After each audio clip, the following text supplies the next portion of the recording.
Hello everyone, मैं विवेक राज और आप सभी का स्वागत है मेरे अपने इस यूट्यूब चैनल केमिस्ट्री बाय विवेक सर पे। तो आज के इस वीडियो में हम सॉल्व करेंगे क्लास 12 के chapter 1 solution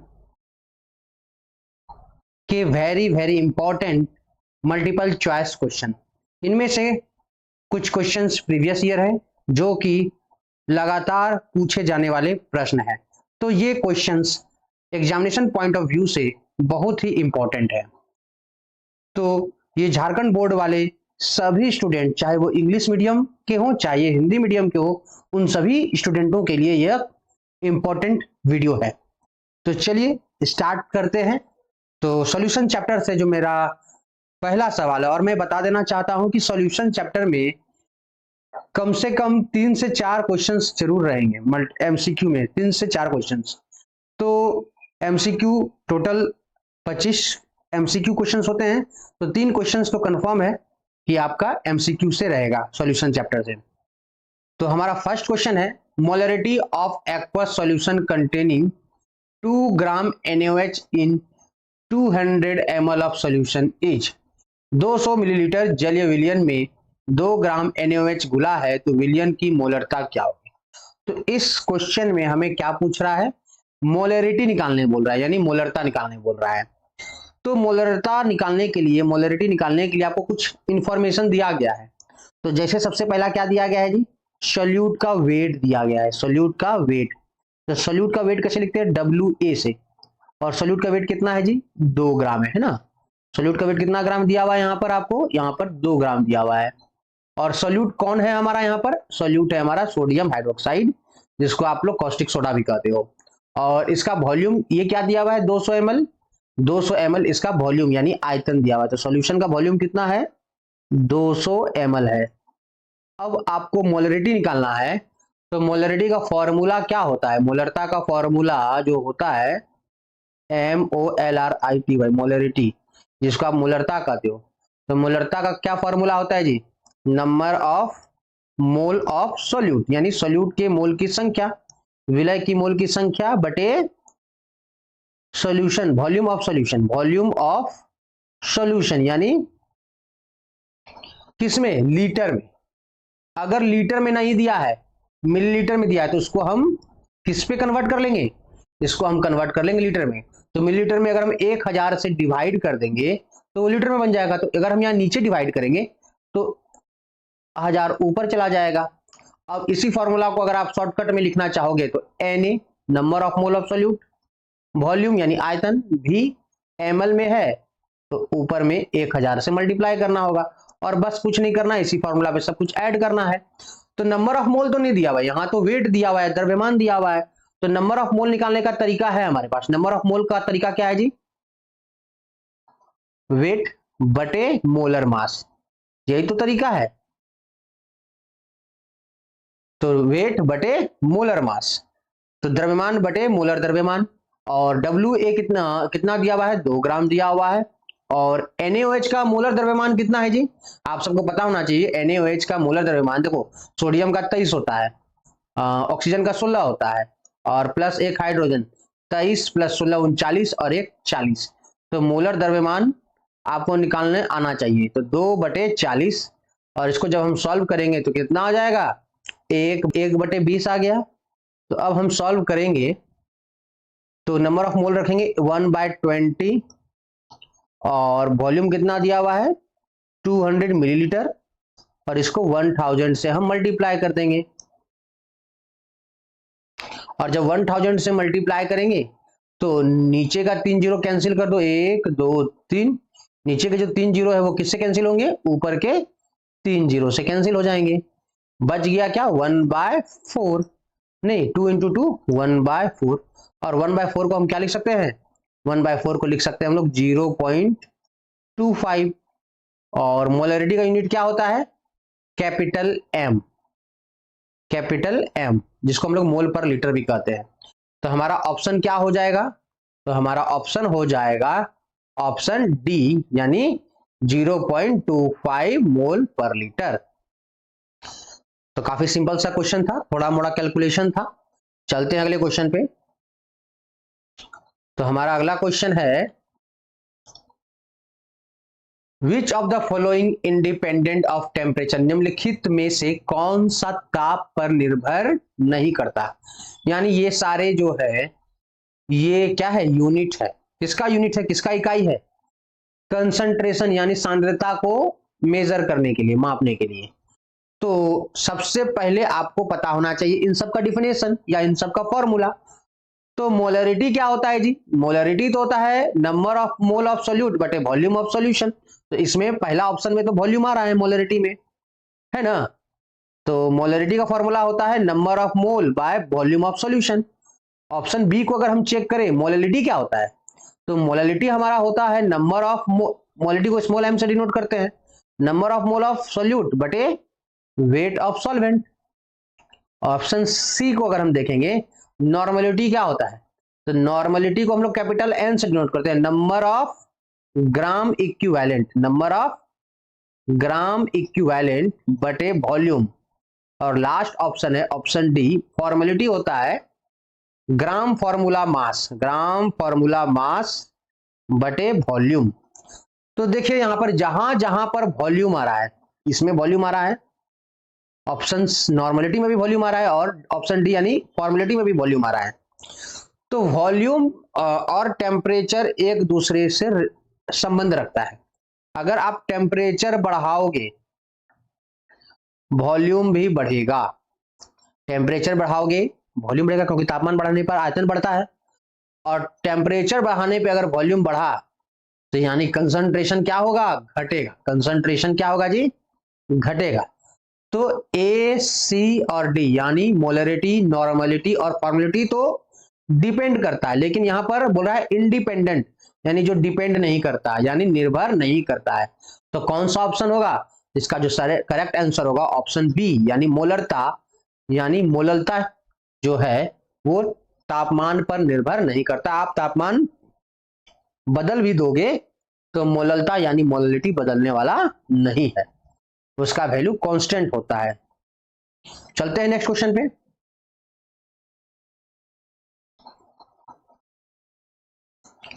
what is the molality of solution formed when 58.5 gram of NaCl is dissolved in 200 gram of water. तो यहां पर क्वेश्चन क्या पूछा जा रहा है कि 58.5 ग्राम NaCl को 200 ग्राम जल में घोला गया। कितना जल में घोला गया, 200 ग्राम जल में घोला गया। तो इस विलयन की मोललता, तो देखिए यहां पर आपसे मोललता पूछा जा रहा है। क्या पूछा जा रहा है, मोललता पूछा जा रहा है। तो मोललता यानी मोललिटी का फॉर्मूला क्या होता है, अभी जस्ट हमने पढ़ा था कि मोललिटी का जो फॉर्मूला होता है, मोललिटी को हम लोग स्मॉल m से डिनोट करते हैं, मोललता को number of mole of solute बटे वेट ऑफ सॉल्यूशन। अगर केजी में दिया है तो ठीक है, लेकिन केजी में नहीं दिया है, अगर ग्राम में दिया है तो हम इसको केजी में कन्वर्ट करेंगे। तो 1000 से भाग करेंगे, इसका मतलब 1000 से ऊपर गुना कर देंगे। तो ये सिंपल सा है, यही फॉर्मूला है। और यहां पे नंबर ऑफ मोल आपको दिया हुआ है, नहीं नंबर ऑफ मोल नहीं दिया, यहां इंफॉर्मेशन क्या दिया हुआ है, वेट ऑफ सोल्यूट यानी सोल्यूट का यानी विलय का द्रव्यमान दिया हुआ है। कितना दिया हुआ है, 58.5 ग्राम दिया हुआ है। और वेट कितना दिया हुआ है सॉल्वेंट का, 200 ग्राम। तो सॉल्वेंट का वेट यानी विलायक का द्रव्यमान 200 ग्राम दिया हुआ है, और आपको निकालना होगा नंबर ऑफ मोल यानी मोलों की संख्या Na। तो क्या फॉर्मूला होता है जी, विलय का द्रव्यमान यानी वेट ऑफ सोल्यूट और मोलर मास ऑफ सोल्यूट यानी विलय का मोलर द्रव्यमान। तो अगर आप निकालते हो इसको तो 58.5 ये तो वेट दिया हुआ है आपको। मोलर मास कैसे निकालेंगे NaCl का, तो Na का कितना होता है जी, Na का होता है 23 और Cl का होता है 35.5। इन दोनों को जोड़ दो तो आ गया आपका 58.5, यानी मॉलिक्यूलर मास भी उसका 58.5 है, m का वैल्यू। अब दोनों कैंसिल हो जाएगा तो कितना बच जाएगा जी, 1 है ना, दोनों इक्वल वैल्यू है तो 1 हो जाएगा। अब हम मोललता निकालेंगे, तो मोललता का फॉर्मूला है नंबर ऑफ मोल कितना आया अभी? 1 आया, तो 1 को रख देंगे। विलायक का द्रव्यमान यानी वेट ऑफ सॉल्वेंट कितना दिया हुआ है हमको? 200 ग्राम, तो 200 ग्राम रख देंगे और यहाँ ऊपर 1000 से गुना करना होगा और 200 को 1000 से कट करेंगे तो कितना बार में आएगा? 5 बार में। ठीक है, तो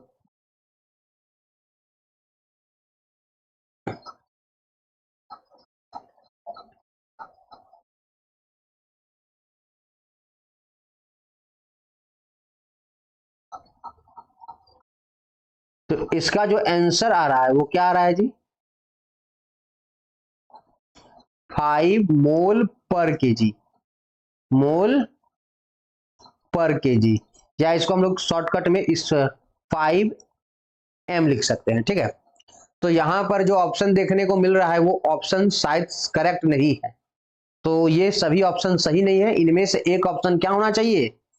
5m, और ये मोलरिटी का यूनिट दिया है, तो ये क्वेश्चन में थोड़ा सा ऑप्शन में मिस्टेक है, तो यहाँ स्मॉल m होना चाहिए था जो कि कैपिटल M दे दिया गया है, तो इसका जो राइट आंसर होगा क्या होगा? 5m। ठीक है, चलते हैं अगले क्वेश्चन पे हम लोग।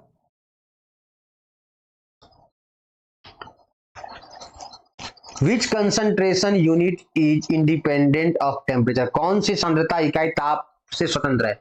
तभी जस्ट हमने इसका आंसर दिया था।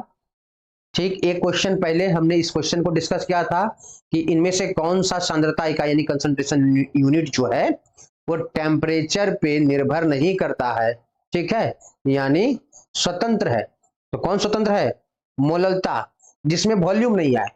वॉल्यूम जो होगा वो डिपेंड करेगा, ठीक है, लेकिन जिसमें वॉल्यूम नहीं रहेगा, तो वॉल्यूम किसमें नहीं है? मोललता में, यानी मोललिटी में वॉल्यूम नहीं आता है। ठीक है, तो वॉल्यूम नहीं आता है तो ये ताप पर निर्भर नहीं करेगा, यानी ताप से स्वतंत्र, यानी independent of temperature. Option B हमारा राइट आंसर। चलते हैं नेक्स्ट क्वेश्चन पे।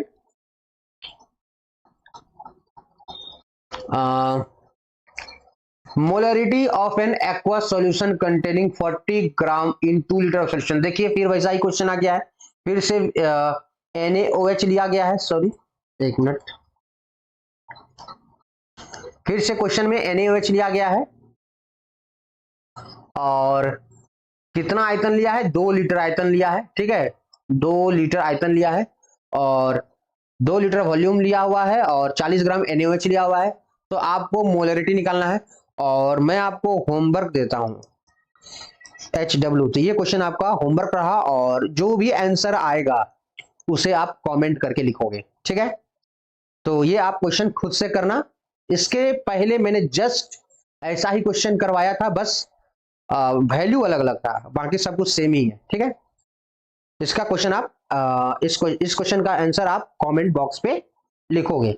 अगर वीडियो अच्छा लग रहा है तो प्लीज अपने दोस्तों के साथ शेयर करो और कमेंट जरूर करना कि आप ये वीडियो कहां से देख रहे हो। चलते हैं नेक्स्ट क्वेश्चन पे हम लोग। Molarity of pure water is, तो बहुत अच्छा क्वेश्चन है, इस शुद्ध पानी का मोलरता क्या होगा? तो अभी हम देखे थे कि मोलरता का फॉर्मूला क्या होता है जी? मोलरिटी का फॉर्मूला होता है number of mole of solute, विलय की मोलों की संख्या बटे वॉल्यूम ऑफ सोल्यूशन, यानी विलयन की आयतन। तो यहां पर प्योर वाटर की बात कर रहे हैं, ठीक है ना, तो प्योर वाटर अगर हम लें तो मान लेते हैं 1 kg ले लेते हैं, 1 kg प्योर वाटर लेते हैं, इसका W यानी वेट जो है पानी का वो क्या ले रहे हैं? 1 kg ले रहे हैं और 1 kg को हम लोग क्या कहते हैं जी? 1000 ग्राम भी कह सकते हैं।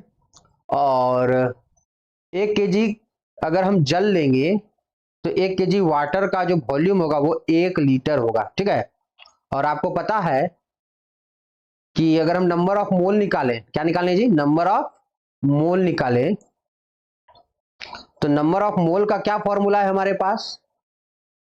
तो हमारे पास नंबर ऑफ मोल का जो फॉर्मूला होता है वो क्या होता है? वेट बटे मोलर मास। याद रख लीजिए फॉर्मूला, बार बार काम पड़ेगा। 1000 वेट दिया हुआ है और मोलर मास पानी का कितना होता है? 18।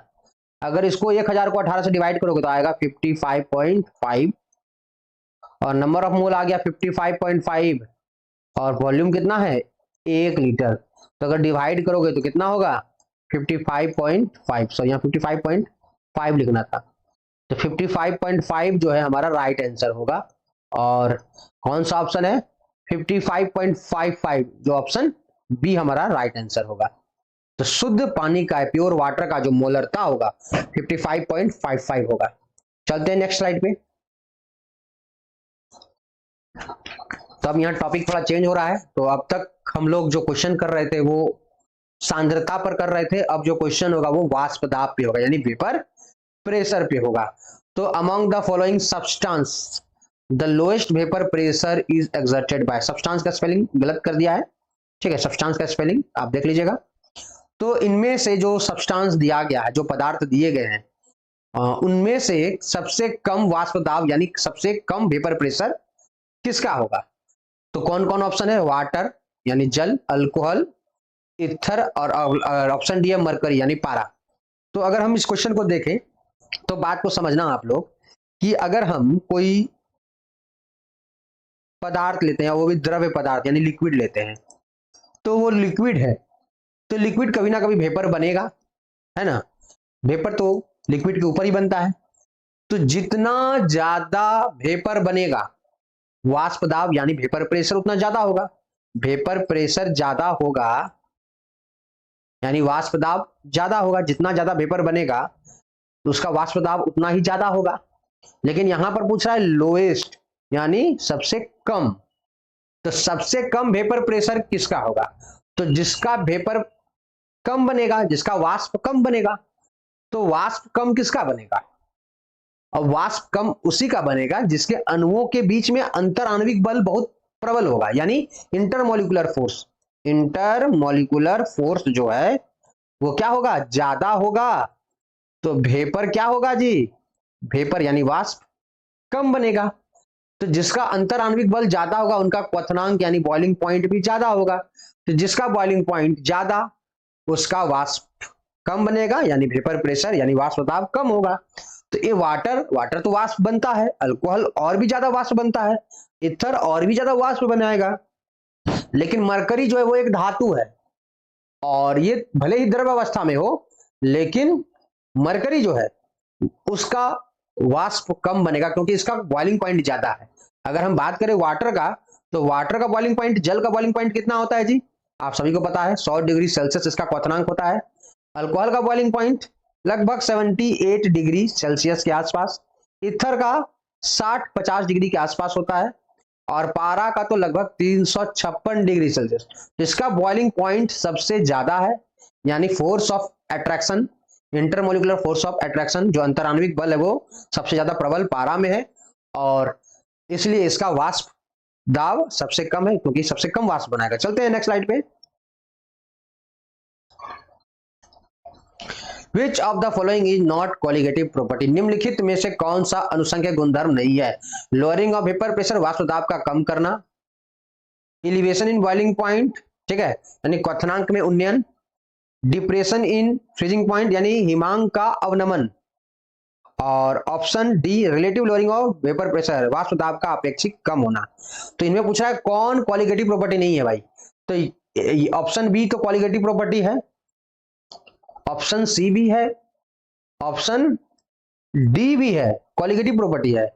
लेकिन इनमें से जो क्वालिटेटिव प्रॉपर्टी नहीं है वो कौन होगा? लोअरिंग ऑफ वेपर प्रेशर जो है वाष्प दाब का कम होना हमारा क्वालिटेटिव प्रॉपर्टी यानी अनुसंख्यक गुणधर्म नहीं होता है। कारण है इसका कि relative lowering of vapour pressure यानी वाष्प दाब का अपेक्षिक अवनमन जो होता है ना वो क्वालिटेटिव प्रॉपर्टी होता है, वो अनुसंख्यक गुणधर्म होते हैं।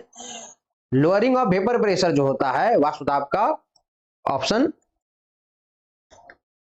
ए जो है यानी वाष्प दाब को कम करना यानी लोअरिंग ऑफ वेपर प्रेशर, ये क्वालिटेटिव प्रॉपर्टी यानी अनुसंख्यक गुणधर्म नहीं है। तो इसका राइट आंसर क्या हो गया? Option A. चलते नेक्स्ट क्वेश्चन पे। तो qualitative property of the solution depend on, विलयन में अनुसंख्यक गुणधर्म वे गुण होते हैं जो निर्भर करते हैं, किस पे निर्भर करते हैं जी? क्वालिटेटिव प्रॉपर्टी किस पे डिपेंड करता है? तो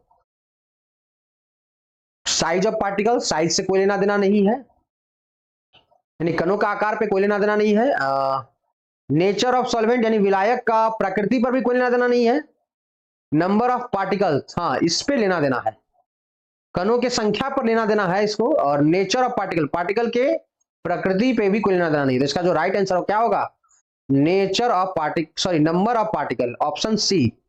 ऑप्शन सी कणों की संख्या पर निर्भर करता है। कौन, कॉलिगेटिव प्रॉपर्टी यानी अनुसंख्यक गुणधर्म। चलते हैं नेक्स्ट स्लाइड पे। Relative lowering of vapour pressure is equal to, जो relative lowering of vapour pressure है यानी वाष्प दाब का अपेक्षिक अवनमन जो है वो किसके बराबर होता है। तो आपको बता देते हैं, relative lowering of vapour pressure जो यानी वाष्प दाब का अपेक्षित अवनमन जो होता है वो विलायक, सॉरी सॉल्यूट के, विलय के मोल फ्रैक्शन के बराबर, किसका, सॉल्यूट के मोल फ्रैक्शन के बराबर होता है। तो इसका अगर हम ऑप्शन देखें तो कौन सा ऑप्शन है जी, इसका है mole fraction of solute, option C, विलय के मोल अंश के बराबर होता है। चलते हैं अगले क्वेश्चन पे।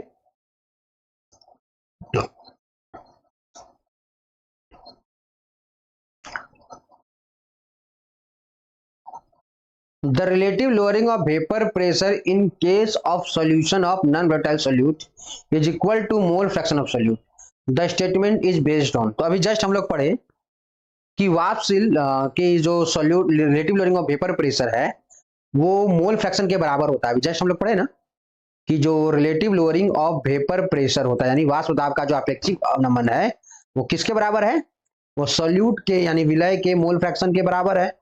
तो ये स्टेटमेंट किसका है, यह तथ्य किस नियम के अनुसार है, यानी कौन सा स्टेटमेंट है ये कौन सा स्टेटमेंट है आपका, Henry law, Arrhenius law, Raoult law या ऑस्टवाल्ड लॉ। तो ये जो अगर हम बात करें तो ये जो लॉ दिया गया था, ये जो वाष्प दाब का अपेक्षित अवनमन relative lowering of vapour pressure वो सॉल्यूट के मोल फ्रैक्शन के बराबर होता है, विलय के मोल अंश के बराबर होता है, वो रॉल्ट का दिया गया, ऑप्शन सी, रॉल्ट का नियम से लिया गया है। ठीक है, चलते हैं नेक्स्ट स्लाइड पे।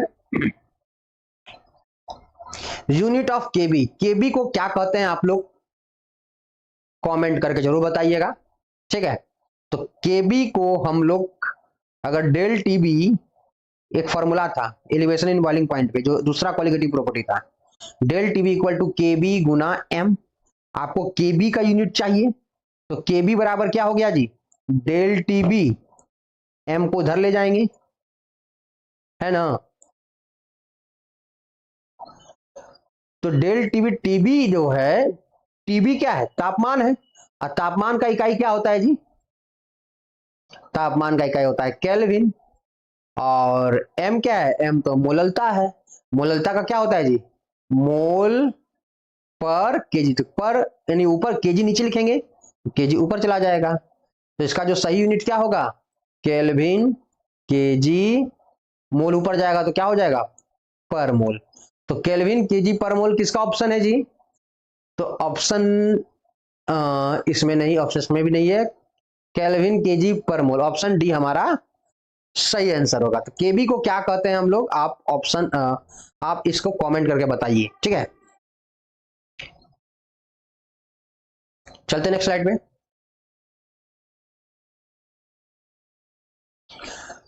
Two solution having same osmotic pressure at a given temperature are called, किसी निश्चित तापमान पर समान प्रासरणी दाब वाले दो विलयनों को क्या कहते हैं। देखिए जी, दो सॉल्यूशन है यानी दो विलयन है जिनका ऑस्मोटिक प्रेशर यानी प्रासरण दाब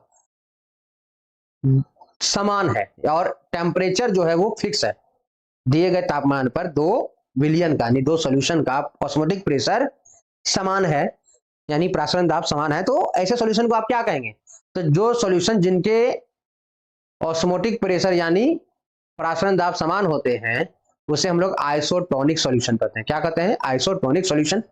और दो सॉल्यूशन के अगर ऑस्मोटिक प्रेशर बराबर है तो इसको कह सकते हैं पाई 1 इक्वल टू पाई 2, है ना, यानी दोनों का कंसंट्रेशन भी समान होगा, C1 equal to C2, concentration समान है तो नंबर ऑफ मोल भी समान है। चलते हैं नेक्स्ट स्लाइड पे। Osmotic pressure of solution can be increased by, विलयन का प्रासरण दाब बढ़ाया जा सकता है। तो कैसे बढ़ाया जा सकता है, तापमान बढ़ाकर नहीं, विलयन का तापमान बढ़ाकर, डिक्रीजिंग टेम्परेचर तापमान को घटा करके, increasing volume of the solution यानी पात्र का आयतन बढ़ा करके, यानी वेसल का यानी पात्र का वॉल्यूम बढ़ा करके, या डाइल्यूटिंग द सॉल्यूशन विलयन की सांद्रता कम करके। तो जरा ऑस्मोटिक प्रेशर का फॉर्मूला क्या होता है जी, ऑस्मोटिक प्रेशर का तो फॉर्मूला होता है पाई इक्वल टू CRT।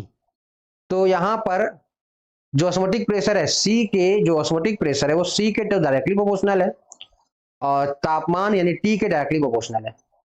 तो टेम्परेचर बढ़ाएंगे तो ऑस्मोटिक प्रेशर बढ़ेगा, ठीक है। और इस फॉर्मूला को अगर हम ऐसे लिखे तो नंबर ऑफ मोल बटे वॉल्यूम, ने जी जगह नहीं है यहां पर, थोड़ा सा हम इसको यहां आगे शिफ्ट करने जा रहे हैं।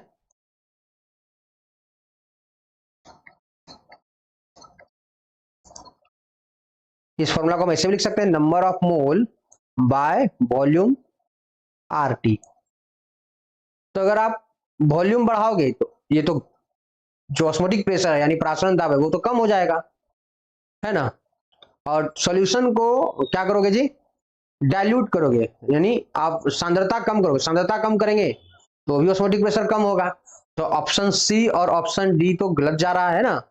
और अगर हम बात करें तापमान घटाएंगे तो ये भी घटेगा क्योंकि डायरेक्टली प्रोपोर्शनल है। तो तापमान बढ़ाएंगे और ऑस्मोटिक प्रेशर बढ़ेगा, कारण है कि ऑस्मोटिक प्रेशर जो है वो तापमान के क्या है, डायरेक्टली प्रोपोर्शनल यानी समानुपाती है। तो इसका सही आंसर क्या होगा, इंक्रीजिंग टेम्परेचर ऑफ सॉल्यूशन, यानी विलयन का तापमान बढ़ाकर। तो ये जो कुछ important, very very important question solution chapter से थे। क्वेश्चंस कम थे लेकिन ये बहुत ही सटीक क्वेश्चंस थे और आई गारंटी ऐसे क्वेश्चंस बार बार रिपीट होते हैं। अगर आप एग्जाम से एक दो दिन पहले अगर ये वीडियो देख के जाते हो, मल्टीपल चॉइस क्वेश्चंस में 50% से ज्यादा चांस है यही क्वेश्चंस रहने वाले हैं, ठीक है। और वीडियो को लाइक कर दो क्योंकि एक वीडियो बनाने में हमें बहुत मेहनत लगती है। अगर आपका वीडियो में लाइक आता है, अपने दोस्तों से शेयर करते हैं तो हमें एक मोटिवेशन मिलता है और भी आगे वीडियो बनाने के लिए, और भी अच्छे अच्छे कंटेंट और भी अच्छे अच्छे वीडियो मैं बनाऊंगा। तो प्लीज इस वीडियो को लाइक करें और अपने दोस्तों के साथ जरूर शेयर करें। Thank you for watching this video.